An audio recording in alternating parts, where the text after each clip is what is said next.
Welcome to all. बेटा आज के लेक्चर में हम करेंगे मोल कॉन्सेप्ट। आपने अभी तक 2 वीडियो देख ली होंगे। फर्स्ट वीडियो में जनरल आपने केमिस्ट्री के बारे में पढ़ा था। सेकंड वीडियो में क्या था, एएमयू, मॉलिक्यूलर मास, कहते हैं फार्मूला मास, इनके बारे में हमने स्टडी की थी। आज हम पढ़ेंगे मोल कॉन्सेप्ट के बारे में। पहले इसकी ओल्ड डेफिनेशन को एक बार देख लेते हैं, किसी नीड नहीं है फिर भी देख लेते हैं। इन्होंने कहा था one mole is the amount of substance that contain many particle, और जो एग्जैक्टली 12 ग्राम के बराबर है। 12 ग्राम क्यों लिया था? क्योंकि हमने स्टैंडर्ड किसे लिया था, कार्बन 12 को, तो इसीलिए हमने 12 ग्राम लेते हैं। ये ओल्ड डेफिनेशन है, इसकी हमें नीड बिल्कुल भी नहीं पड़ेगी। ठीक, अब हम बात करते हैं मोल क्या है। मोल जो है वह यूनिट है। मैंने बताया था किसकी यूनिट है, सब्सटेंस की। किसकी यूनिट है, सब्सटेंस की यूनिट है। क्या है, मोल है। सब्सटेंस की यूनिट क्या है, मोल है। और इस मोल को हम 3 टाइप में पढ़ेंगे, in term of number, in term of mass, in term of volume. तो हम 1 बाय 1 शुरू करते हैं। तो आज जो हम पढ़ेंगे, आज हम पढ़ेंगे मोल को किसमें, इन टर्म ऑफ नंबर। आज हम मोल को कैसे पढ़ेंगे, इन टर्म ऑफ नंबर और ऑब्लिक क्वांटिटी। नंबर बोल लो, क्वांटिटी बोल लो, इसके बैठे। ठीक, अब आप लोग सब लोग पहले से भी जानते हो, हमने सेकंड लेक्चर में बात की थी, 1 मोल इक्वल टू 6.22 इंटू 10 की पावर 23 पार्टिकल्स। यानी एक मोल के पास 6.022 इंटू 10 की पावर 23 पार्टिकल्स होते हैं। वो डिपेंड करता है, अब ये पार्टिकल क्या क्या हो सकते हैं। ये पार्टिकल आपके एटम भी हो सकते हैं, आयन भी हो सकते हैं, मॉलिक्यूल्स भी हो सकते हैं, ये सब हो सकते हैं। जैसे मैं एग्जांपल बताती हूँ, अगर मेरे को बोला है, अगर मुझे किसी ने बोला है कि आप बताइए ऑक्सीजन के, तो मैं बोलूंगी 1 मोल। अगर मुझे लिखना है ऑक्सीजन एटम, 1 मोल ऑक्सीजन एटम कंटेन 6.22 इंटू 10 की पावर 23 एटम। अगर मैं 1 मोल एटम की बात कर रही हूँ तो उसके अंदर कितने होंगे, 6.022 इंटू 10 की पावर 23 एटम होंगे। अगर मैं बात करूं 1 मोल ऑक्सीजन गैस, या ऑक्सीजन गैस में लिखा, ऑक्सीजन लिख लिया, तो इसके अंदर क्या होंगे, 6.22 इंटू 10 की पावर 23 मॉलिक्यूल्स। भाई ऑक्सीजन गैस है, O2 मॉलिक्यूल से बनी है, तो मॉलिक्यूल्स आ गए। और जनरल में अगर ऑक्सीजन लिखा है तो भी ऑक्सीजन, जब तक एटम कहा ना जाए हमें कैसे पता चलेगा, इसलिए हमने ऑक्सीजन, हमें पता है ऑक्सीजन किसमें होती है, O2 की फॉर्म में होती है। अब अगर मैं कहता हूं 1 मोल O double minus ion contain 6.22 into 10 की पावर 23 आयन। देखो फर्क है, 1 मोल एटम के अंदर इतने थे, 1 मोल ऑक्सीजन गैस के अंदर इतने मॉलिक्यूल थे, और 1 मोल ऑक्सीजन आयन के अंदर इतने ऑक्सीजन आयन थे। तो आपको ये नहीं करना कि एटम के अंदर मॉलिक्यूल हो जाएंगे या आयन के अंदर एटम हो जाएंगे। 1 मोल अगर एटम है तो उसके अंदर उतने क्या होंगे, 6.022 इंटू 10 की पावर 23 एटम होंगे। अगर 1 मोल ऑक्सीजन है हमारे पास, ऑक्सीजन ना लो, हम सोडियम ले लो, या फिर हम यहाँ पे ये कहते हैं लिथियम ले लें, या हम हीलियम गैस ले लें, कुछ भी ले लें। अगर हम ये लेते हैं, हमने नॉर्मल या एटम नहीं लिखा, तो उसके अंदर या हम वाटर ले लें, कुछ भी ले सकते हैं। तो 1 मोल H2O कंटेन 6.022 इंटू 10 की पावर 23 मॉलिक्यूल्स। मॉलिक्यूल के अंदर क्या होंगे, मॉलिक्यूल्स होंगे, और आयन के अंदर क्या होंगे, इतने ही आयन होंगे। पहली बात समझ में आई, इतना आप नोट कीजिए, फिर मैं इसे रब करती हूँ और आगे की बात करते हैं। अब ये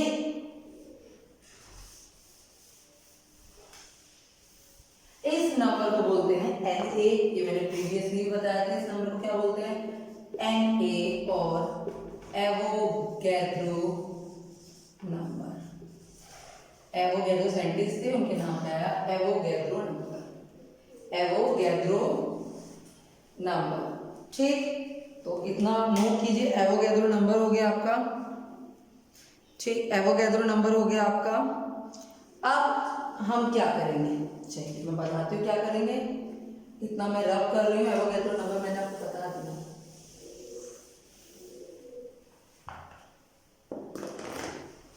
अगर मैं लिखूं 1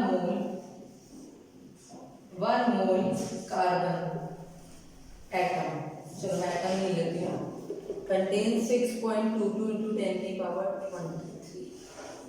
1 मोल फास्फोरस एटम कंटेन 6.22 into 10 की पावर 23। देखो कार्बन एटम ने भी इतने ही मॉलिक्यूल लिए, फास्फोरस एटम ने भी इतने मॉलिक्यूल लिए। मॉलिक्यूल का नंबर सेम रहेगा पर वेट डिफर कर सकता है। हो सकता है कार्बन के मॉलिक्यूल कुछ और हो, मतलब किसी और वेट के हो, और इसके मॉलिक्यूल किसी और वेट के हो। चलो इसे समझने के लिए एग्जांपल लेते हैं। आपको पता है एक दर्जन आप बोलते हैं, उसके अंदर क्या आते हैं 12 क्वांटिटी या 12 पीस, जो भी होती है 12 क्वांटिटी होती है। आपने सब सुना होगा भाई, एक दर्जन में 12 होते हैं। अब मैंने एक जन में लिया 1 दर्जन पेन, तो कितने आ गए 12 पेन, ठीक है। और एक किसी ने लिया 1 दर्जन आपका टिफिन ले लिया, या बनाना ले लिया, ऑरेंज ले लिए, हम किसी की बात करते हैं, तो यहाँ 12 ऑरेंज कितने आ गए 12 ऑरेंज आ गए।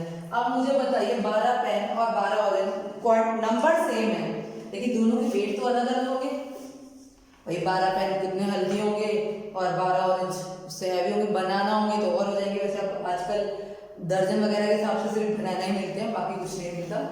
और अगर मैं ग्रेप्स की बात कर दूं तो 12 ग्रेप्स, उसका वेट तो कितना कम होगा। तो मैटर ये नहीं पड़ता कि इनका वेट कितना है, हमें ये याद रखना है पहले केस में कि 6.022 into 10 की पावर 23 पार्टिकल्स होते हैं। कितने होते हैं पार्टिकल्स होते हैं बस। चाहे वो कार्बन में हो, फास्फोरस में हो, पार्टिकल इतने होंगे। हो सकता है उन पार्टिकल्स का वेट अलग अलग हो, ठीक है, लेकिन पार्टिकल इतने ही होंगे। अगर मान लो कहीं लिखकर आ गया, कहीं लिख के आया, बताइए 3 मोल कार्बन में पार्टिकल्स बताने हैं। 3 मोल कार्बन एटम में आप पार्टिकल्स बताइए। पार्टिकल क्या एटम बताइए, पार्टिकल में बोलेंगे एटम बताइए। तो आप क्या लिखेंगे 1 मोल कार्बन कंटेन 6.22 into 10 की पावर 23। तो 3 मोल कंटेन किससे करेंगे, तो 3 into 6.22 into 10 की पावर 23। भाई 3 को मल्टीप्लाई कर दिया, सिंपल सी बात है। तो इसी से हमारा क्या एक फार्मूला बन गया। जरूरत नहीं वैसे मैं कॉन्सेप्ट पता होने से फार्मूले कितने याद करेंगे, फिर भी मैं लिख देती हूँ क्या बन गया फार्मूला। अच्छा एक बात याद रखिए, नंबर को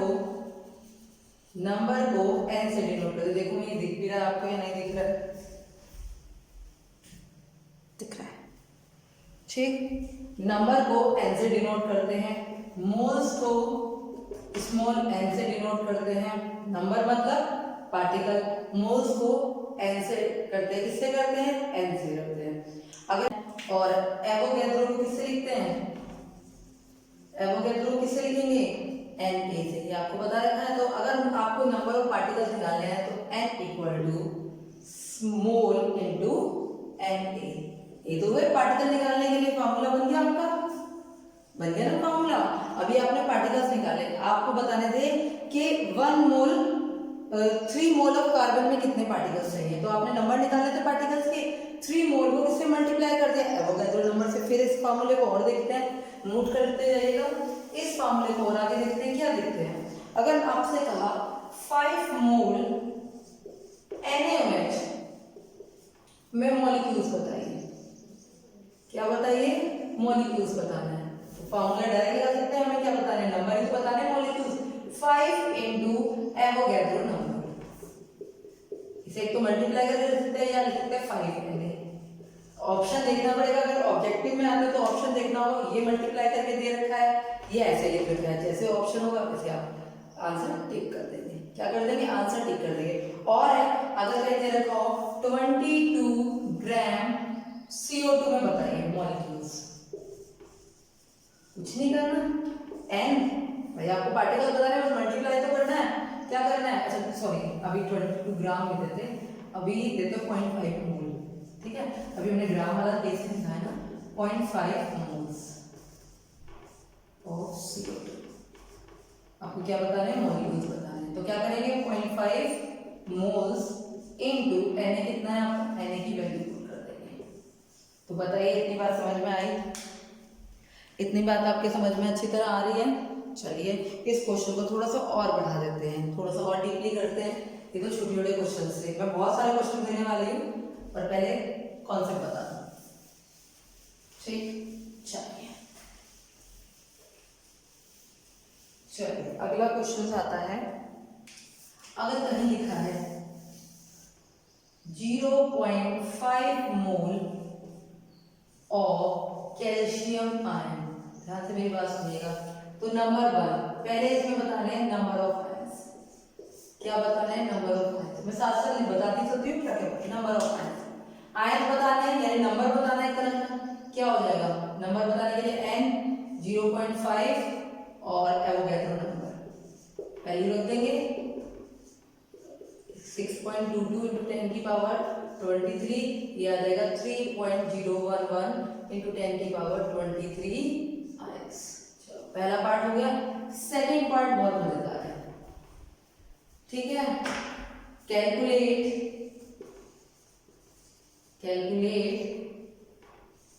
नंबर ऑफ प्रोटॉन, शॉर्ट में लिख दूं ई, प्रोटॉन, इलेक्ट्रॉन, न्यूट्रॉन,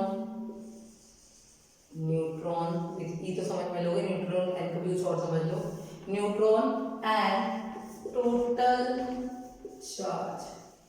मैंने अलग से क्वेश्चन ले लिया, ठीक। टोटल चार्ज पहले देख लो, फिर मैं रब कर रही हूँ ताकि मुझे जगह मिल जाए करने के लिए। मैं सब रब कर रही हूँ, ठीक है।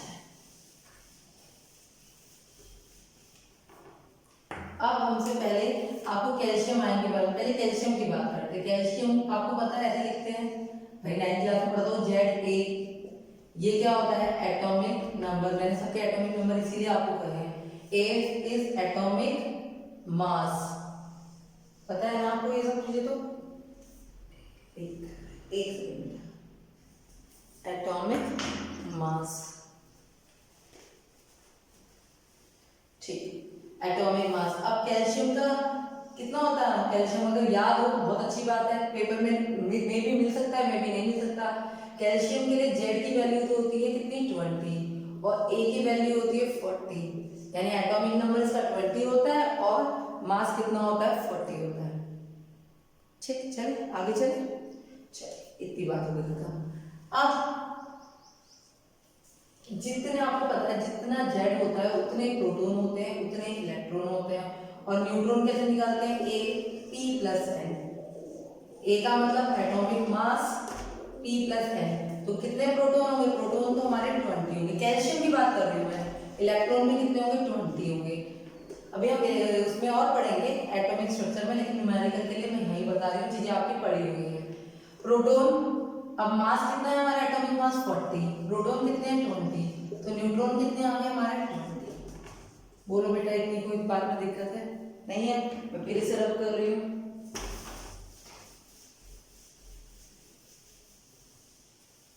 ठीक।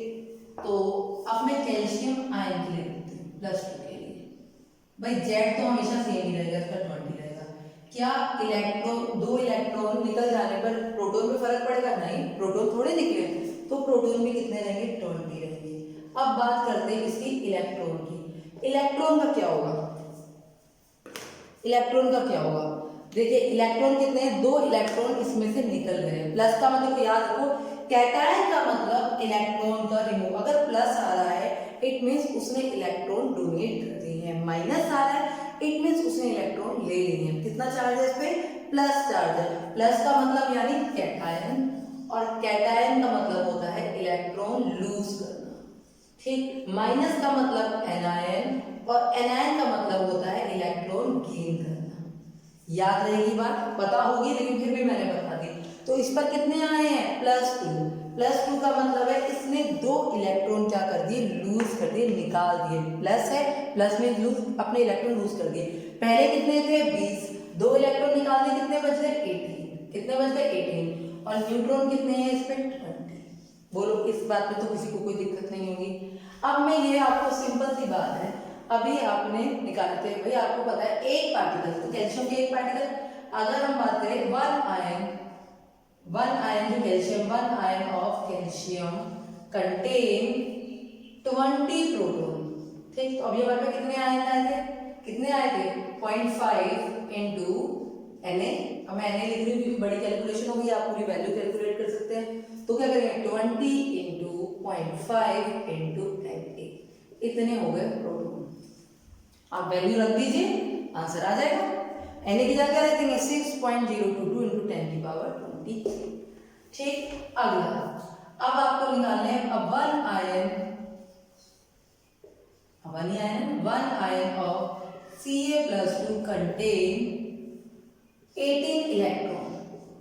तो 0.5 इंटू Na कितने कंटेन करेंगे 18 इंटू 0.5 इंटू Na।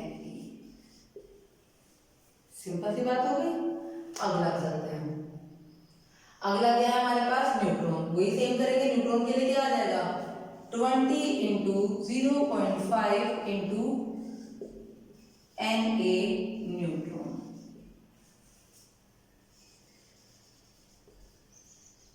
ठीक, न्यूट्रॉन आ गए, कोई दिक्कत नहीं है, समझ में आ गया। फिर से बताती हूँ, आप पहले क्या निकालेंगे कंपाउंड के अंदर कितने जो भी आयन है या एलिमेंट है या मॉलिक्यूल है एटम है जो भी है उसके अंदर कितने प्रोटॉन इलेक्ट्रॉन न्यूट्रॉन है। अब आपको पता चल गया इतने मोल में इतने पार्टिकल्स टोटली हैं, तो आपके जितने आयन्स है उनमें कितने होंगे उसमें मल्टीप्लाई कर देना, कुछ नहीं करना है। ठीक, फिर अब बात करते हैं टोटल चार्ज की। देखो ये क्वेश्चन आपका बहुत पेपर में पूछ लिया जाता है। टोटल चार्ज की कंपटीशन में तो आता ही आता है टोटल चार्ज। अब टोटल चार्ज कैसे निकालते हैं, देखिए कैल्शियम क्या कर रहा है, कैल्शियम क्या कर रहा है 2 इलेक्ट्रॉन लूज कर रहा है, ये तो बन रहा है भाई। +2 का मतलब क्या कर रहा है 2 इलेक्ट्रॉन लूज कर रहा है। ठीक, तो आपको पता है एक इलेक्ट्रॉन पर चार्ज होता है 1.6 इंटू 10 की पावर -19 कूलम। तो 2 पे कितना होगा 2 से मल्टीप्लाई कर दो, इसे कर दिया आपने। अब आपके पास कितने मोल हैं, मतलब कितने पार्टिकल है कैल्शियम के 20 पार्टिकल। अभी आपने निकाला कितने पार्टिकल है कैल्शियम के बताओ भाई, अभी तो निकाला था प्रीवियसली, कितने पार्टिकल है कैल्शियम के बताओ भाई, बताओ इतने कैसे चलेगा भाई। अभी तो हमने निकाले थे उसके पार्टिकल्स, पहले वाले फर्स्ट पॉइंट में कितने निकाले थे हमने 0.5 Na। मैं काम करती हूँ उसे रब कर देती हूँ ताकि आपको फिर से ये गलत समझ में आए। प्रोटॉन इलेक्ट्रॉन न्यूट्रॉन आ गए, मैं इसे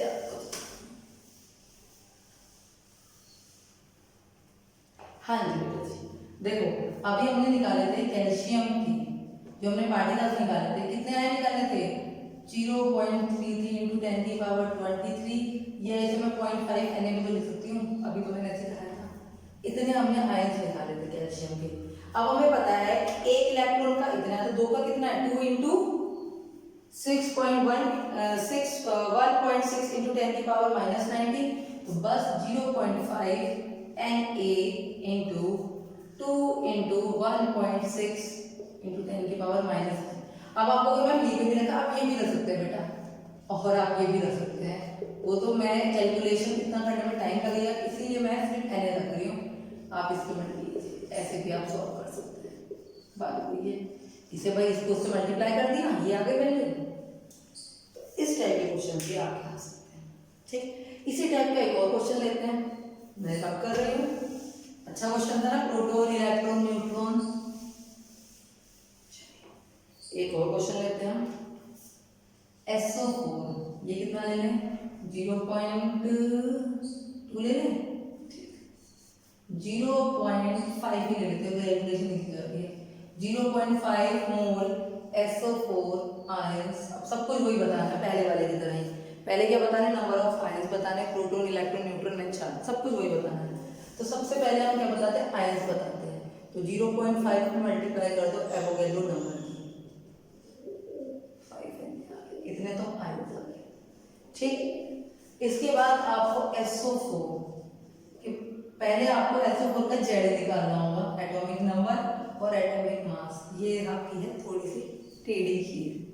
अब आपको पता है सल्फर का एटॉमिक नंबर कितना होता है 16 होता है, एटॉमिक नंबर निकालते हैं 16 होता है। पता है आपको ऑक्सीजन का कितना होता है 8, और ये कितने 4 है, 4 इंटू 8 कितना आ गया बताइए टोटल करके 16। भाई सल्फर का 16 होता है, ऑक्सीजन का कितना होता है 8, 4 है, 8 4 32 प्लस 16 यानी 48 ए। अब एटॉमिक मास हमने भी नंबर रखे थे मास, सल्फर का 32, ऑक्सीजन का कितना होता है बच्चा जी? ऑक्सीजन का देखिए काउंट करिए, ऑक्सीजन का कितना होता है? एक ऑक्सीजन का 16 होता है, कितने ऑक्सीजन है? 4, यानी 64, ये तो हो गया 64 और 32 प्लस 64, ये आपका आ गया 6, 96, 96 क्या है जी? 96 आ गया, ठीक, 96 आ गया। इतनी बात आप क्लियर हो गई? एक बार चेक कर लो, 96 यानी 60, हाँ सही है 96, ओके, इसमें कोई दिक्कत नहीं है आपको। अब आगे चलते हैं। अब क्या आपको पता है जितना जेड होता है उतने प्रोटॉन होते हैं, तो प्रोटॉन कितने हो गए? 48। अब हम बात करते हैं इलेक्ट्रॉन की। इलेक्ट्रॉन भी होने चाहिए, सल्फर के लिए कितने होने चाहिए? 48। लेकिन इसमें क्या करा, 2 इलेक्ट्रॉन, देखो माइनस का मतलब गेन करना, 2 इलेक्ट्रॉन गेन कर लिए, तो इलेक्ट्रॉन कितने हो गए? कितने हो गए? 48 प्लस 2 यानी कि 50। तो कितने इलेक्ट्रॉन थे पहले? इलेक्ट्रॉन थे 48, इसमें 2 माइनस चार्ज है, 2 इलेक्ट्रॉन गेन कर लिए, कितने हो गए? 50। अब हम बात करते हैं न्यूट्रॉन की, तो कैसे निकालते हैं? A plus P plus N, तो N इक्वल टू कितना आ जाएगा? 96, प्रोटॉन कितने हैं? 48, कितना आ जाएगा? काउंट करके निकालो आप जरा, कितना आ जाएगा? सेम ही 48 ही आ रहा है, सेम ही क्या आ रहा है? 48 ही आ रहा है। तो बस कुछ नहीं करना, नंबर ऑफ प्रोटॉन क्या होंगे, इस वैल्यू को क्या करेंगे? इस वैल्यू को कितने आए नंबर? 48 को मल्टीप्लाई कर देंगे 0.5 Na से, ठीक है। नंबर ऑफ इलेक्ट्रॉन 50 को मल्टीप्लाई कर देंगे 0.5 Na से। नंबर ऑफ न्यूट्रॉन के लिए क्या करेंगे? 48 को मल्टीप्लाई कर देंगे 0.5 Na से।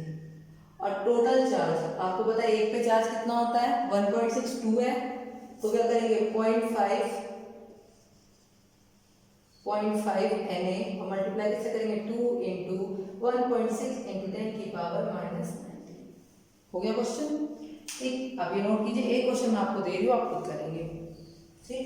इसी को 0.5 की कैलकुलेशन के लिए ले रही हूँ। 0.5 मोल CO3 डबल माइनस निकालिए। इसके लिए सब कुछ निकालना है, पहले number of ion, proton, neutron, electron and total charge, ठीक है। क्वेश्चन आप खुद करेंगे। मैंने आपको दोनों टाइप के आयन टाइप पे बता दिया, और अगर एक मॉलिक्यूल से आयन बन रहा है उसका भी बता दिया मैंने क्वेश्चन, ठीक।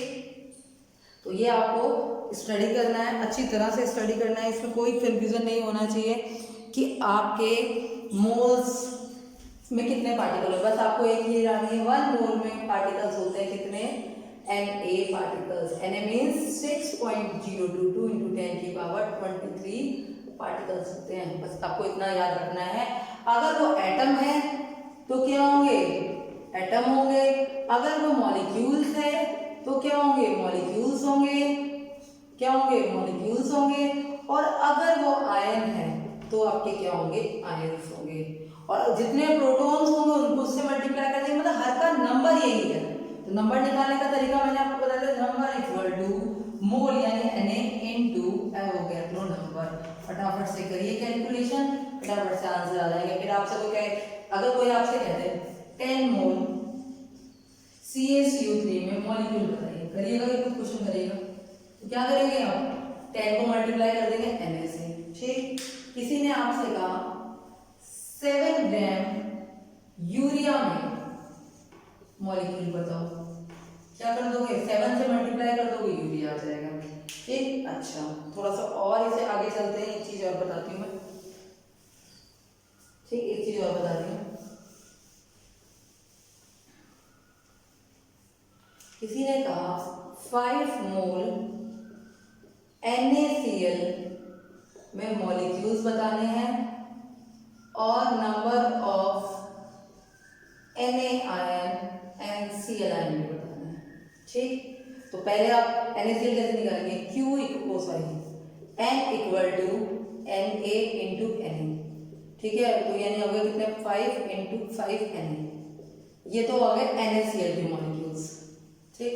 अब आपको आयन्स बताने हैं। आपको पता है NaCl gives Na ion plus Cl ion, ठीक। भाई 1 मोल NaCl देता है 1 मोल Na आयन और 1 मोल Cl आयन।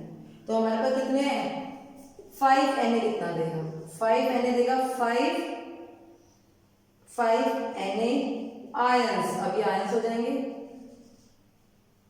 वन मॉलिक्यूल्स निकल, रुको इसको है तरीका यही, कोई और नहीं, लेकिन वो अभी आपने वो पढ़ा नहीं है इसलिए मैंने नहीं बताया।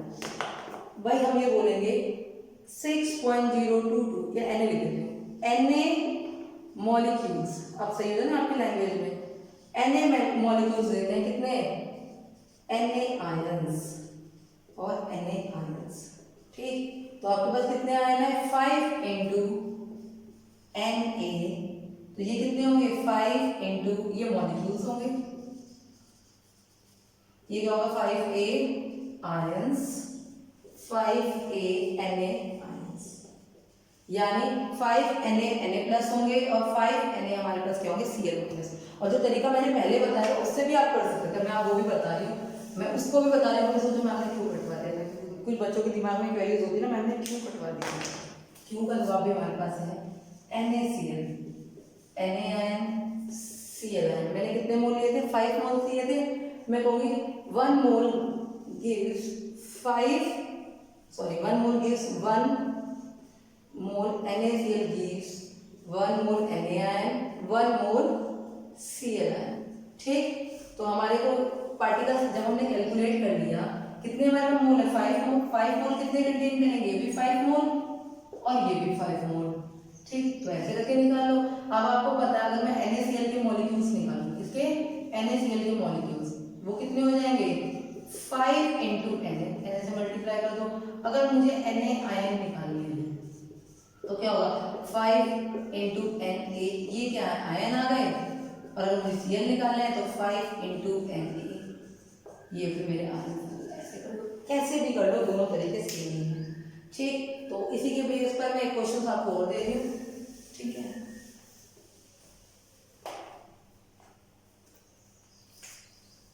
टेन मोल Na2SO4, ठीक, 10 मोल Na2SO4 है। आपको क्या करना है, number 1 calculate number of molecules,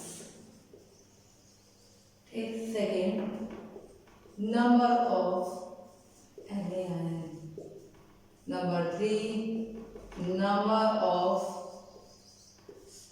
SO4 ion, ये कैलकुलेट करना है। आगे भी प्रोटॉन इलेक्ट्रॉन भी दे सकते हैं, ट्राई करना चाहो तो प्रोटॉन इलेक्ट्रॉन न्यूट्रॉन भी कितने होंगे, Na आयन में कितने, अगर इसी के बाद calculate the Na ion and proton electron neutron in Na ion, and charge भी कर सकते हैं, टोटल चार्ज भी, और ऐसे ही प्रोटॉन इलेक्ट्रॉन न्यूट्रॉन इन Cl आयन, टोटल चार्ज भी। तो क्वेश्चन बहुत बड़ा बन गया, काफी टाइम लगेगा। एक ये कर देते हैं, एक कर देते हैं हम ऐसे हो गया, हाँ जी। एक और लेते हैं हम 5 मोल्स में, देखो 10 इसलिए भी कैलकुलेशन के लिए इजी हो जाए और कोई दिक्कत नहीं है। अब चलो आपको लगा होगा मैं 5 के लिए 2 मोल लेते हैं, 2 मोल ऑफ MgCl2, सेम इसके लिए number of molecules, number of Mg ions, proton electron neutron, number of Cl ion, proton electron neutron, सारा निकालिए, पूरा आपके पास अच्छा खासा दिन का होमवर्क मिल गया आपको। इनकी प्रैक्टिस कीजिए, अगर ये आपने सही निकाल ली है तो बेटा जी इसका मतलब आपका ये कॉन्सेप्ट क्लियर हो गया है, तो ठीक है।